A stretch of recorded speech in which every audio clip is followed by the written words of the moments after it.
Assalamualaikum warahmatullahi wabarakatuh.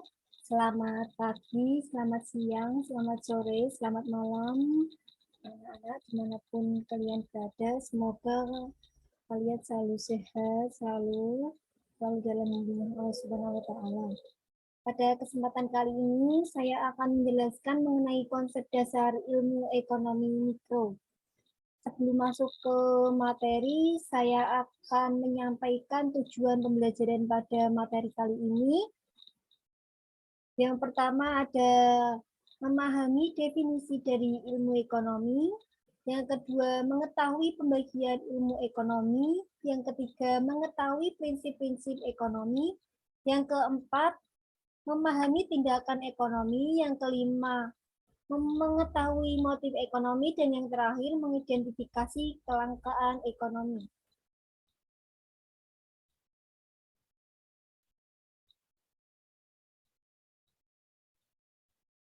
Jadi pada materi kali ini kalian diwajibkan untuk memahami, mengerti materi-materi pada konsep dasar ilmu ekonomi mikro. Yang selanjutnya, apa sih itu ilmu ekonomi? Di sini sebelumnya saya akan menjelaskan mengenai apa sih ilmu ekonomi itu, di mana kata ekonomi ini berasal dari bahasa Yunani, yaitu oikonomia. Oikonomia ini terdiri dari kata oikos yang berarti rumah tangga, sedangkan nomos yang berarti aturan.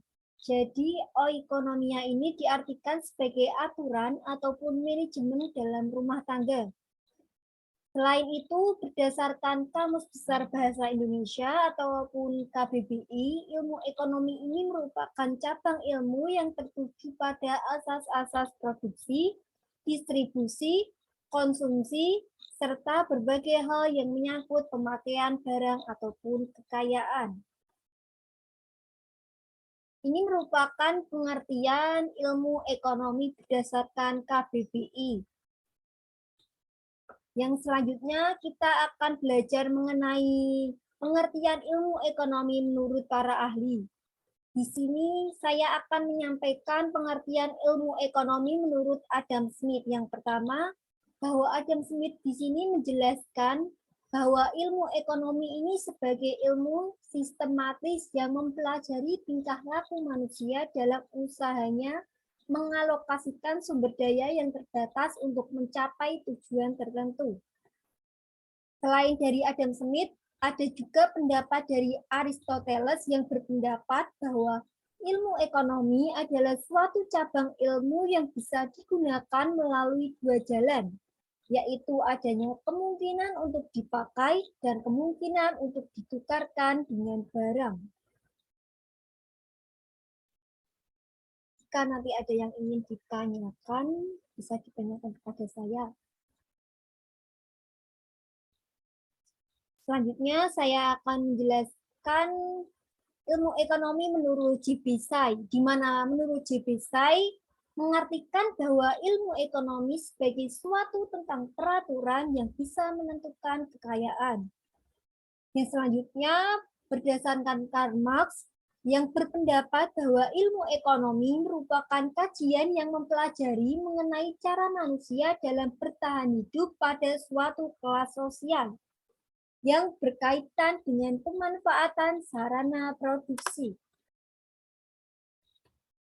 Yang terakhir, berdasarkan pendapat Muhammad Hatta, di mana Muhammad Hatta di sini menyebutkan bahwa ilmu ekonomi itu sebagai ilmu yang mempelajari tentang sebuah proses untuk mencapai kesejahteraan serta keadilan sosial dan lingkungan masyarakat. Selain kita belajar mengenai pengertian ataupun definisi dari ilmu ekonomi menurut KBBI, menurut tokoh, yang selanjutnya kita akan membahas mengenai pembagian ilmu ekonomi. Ada berapa sih pembagian ilmu ekonomi? Nah, menurut Alfred Wistonier, dalam kajian ilmu ekonomi terbagi menjadi 3 kelompok, di mana yang pertama itu ada ilmu ekonomi deskriptif, Yang kedua ada terapan, dan yang terakhir ada teori ekonomi. Ilmu ekonomi deskriptif ini sesuai dengan namanya. Kenapa disebut dengan ilmu ekonomi deskriptif? Bahwa karena ilmu ini memberikan deskripsi terhadap data-data yang menggambarkan kenyataan ataupun fenomena yang terjadi di sekitar kita. Tidak hanya terjadi di sekitar kita, tapi semua kenyataan ataupun fenomena yang terjadi. Yang kedua ada ilmu ekonomi terapan, di mana ilmu ekonomi ini berkaitan dengan pemanfaatan ekonomi secara praktis oleh individu ataupun kelompok dalam mengambil kebijakan, pedoman, ataupun standar dengan tujuan mengatasi masalah ekonomi tertentu. Dan yang terakhir, yang ketiga, ada ilmu ekonomi teori, di mana ilmu ekonomi teori ini berupaya untuk menjelaskan pengertian dan hubungan sebab akibat serta cara kerja sistem perekonomian. Nah, pada perkembangannya, ilmu ekonomi teori ini terbagi menjadi dua jenis, yaitu ada teori ekonomi makro dan teori ekonomi mikro. Nah, pada kesempatan kali ini saya akan menjelaskan kepada kalian mengenai teori ekonomi mikro yang berhubungan dengan mikro, bukan makro. Selanjutnya, mengenai apa sih itu prinsip ekonomi dan bagaimana bunyi prinsip ekonomi sendiri. Adapun prinsip ekonomi itu berbunyi bahwa dengan pengorbanan tertentu diperoleh hasil yang maksimal, ataupun dengan hasil tertentu diupayakan dengan pengorbanan yang sekecil-kecilnya. Selain itu ada pun juga tindakan ekonomi. Tindakan ekonomi di sini diartikan sebagai upaya untuk memperoleh keuntungan sebesar-besarnya dengan berlandaskan prinsip ekonomi. Sebelum mempelajari tindakan ekonomi, kalian harus mengerti prinsip-prinsip ekonomi. Adapun contoh dari tindakan ekonomi sendiri yang berlandaskan pada prinsip ekonomi seperti ibu rumah tangga yang membeli beras di pasar tradisional karena harganya lebih murah dibandingkan di supermarket.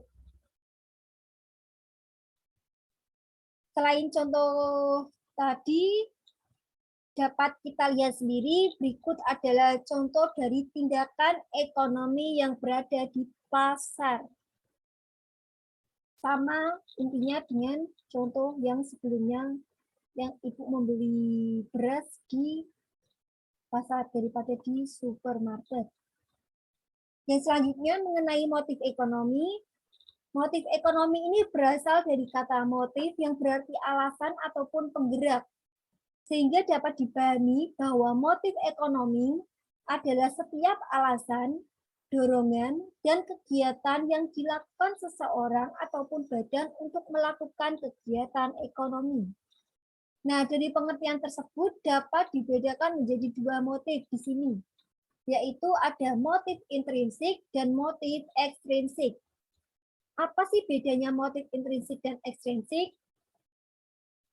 Nah, sebagaimana diketahui, di mana motif intrinsik adalah keinginan memperoleh barang ataupun jasa karena dorongan dari diri sendiri. In, berarti keinginan dari diri sendiri, dari dalam diri sendiri.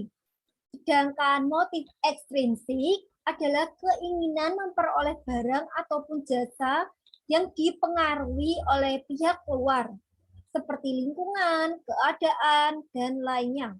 Di sini kalian harus bisa membedakan antara motif intrinsik dan motif ekstrinsik, di mana motif intrinsik ini dari dorongan diri sendiri, dari dalam diri sendiri.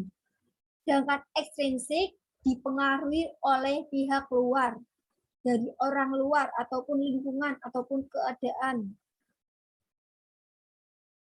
Yang selanjutnya mengenai kelangkaan atau biasa disebut dengan scarcity. Apa sih itu kelangkaan? Sebelumnya di sini kelangkaan ekonomi timbul karena adanya ketidakseimbangan antara kebutuhan dan sumber daya. Karena dapat kita lihat sendiri bahwa di mana ketidakseimbangan itu Orang selalu ingin membeli sesuatu dengan sumber daya yang terbatas, di mana kebutuhan manusia akan barang jasa tidak terbatas. Semua orang menginginkan sesuatu tidak terbatas. Sedangkan di sisi lain, sumber daya yang dimiliki untuk menghasilkan barang dan jasa tersebut sangat terbatas. Nah, dari akibat ketidakseimbangan antara sumber daya dan keinginan kebutuhan manusia itu mengakibatkan masalah kelangkaan ataupun kekurangan. Biasa disebut dengan scarcity. Apa sih itu kelangkaan? Di mana kelangkaan di sini merupakan suatu kondisi ketidakseimbangan antara sumber daya yang bersifat terbatas dan kebutuhan manusia yang tidak terbatas. Kita bisa melihat sendiri bahwa semua orang menginginkan sesuatu tidak terbatas, sedangkan sumber daya yang ada itu terbatas. Nah, itu yang dinamakan dengan kelangkaan, ketidakseimbangan antara sumber daya dan kebutuhan manusia. Nah, berdasarkan pengertian dari tersebut, adapun penyebab kelangkaan itu sendiri. Yang pertama itu disebabkan oleh pertumbuhan penduduk, yang kedua sifat konsumtif manusia, yang ketiga keterbatasan produksi, dan yang terakhir, yang keempat bencana alam, dan yang terakhir letak geografis. Untuk penjelasan mengenai penyebab kelangkaan ataupun materi yang lebih lengkap akan saya sampaikan di modul pembelajaran. Mungkin itu saja penjelasan dari saya mengenai konsep dasar ilmu ekonomi mikro. Jika kalian ada yang ingin ditanyakan, bisa berkomentar di kolom komentar ataupun tanyakan langsung kepada saya. Untuk penjelasan yang lebih lengkap, saya akan share di modul. Mungkin itu saja dari saya. Kurang lebihnya saya mohon maaf. Wassalamualaikum warahmatullahi wabarakatuh.